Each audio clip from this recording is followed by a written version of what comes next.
always better in person. And so I would say that it is the one movie that I saw that depicted the view as crisp and clear as I saw it through the visor of my spacesuit was Gravity. The scene where they were in the initial part of the initial scene where they were doing the spacewalk. It was amazing the kind of clarity that they and the movement in that scene, and it made me feel. I mean, I recognized it. When you're spacewalking, though, you have a very busy timeline, and you have a lot of work to do, and it's exhausting work mentally as well as physically, and so you don't have a whole lot of time to be gazing at the Earth. But when you are inside the space station and gazing out the window in your off hours, and you get to go through an entire orbit and look at this beautiful planet, it is ineffable. I've used that word before. There's no picture I can take that would give you the sense that you are really above the atmosphere, that you are there.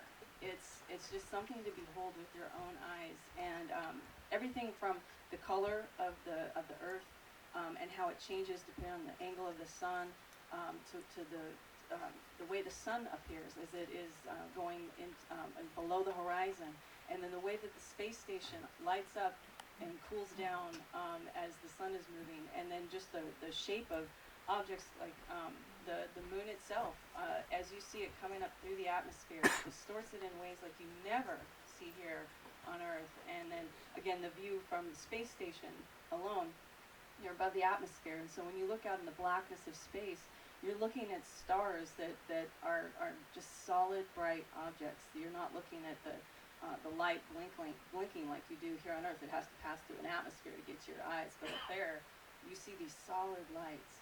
And if you look long enough, you can actually sense depth between the stars, whereas here you're looking at an atmosphere and everything looks two-dimensional. Everything looks like it's on the same plane, basically.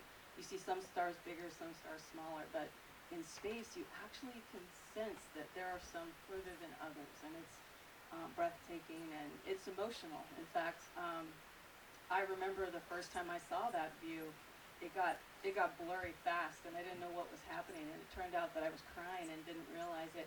And in space, the tears don't fall, they just start to fall. Oh my gosh, I'm actually crying. And it brought me to tears without understanding the emotion behind it. So I would say there's nothing here on Earth that could replicate the view that you get when you're off of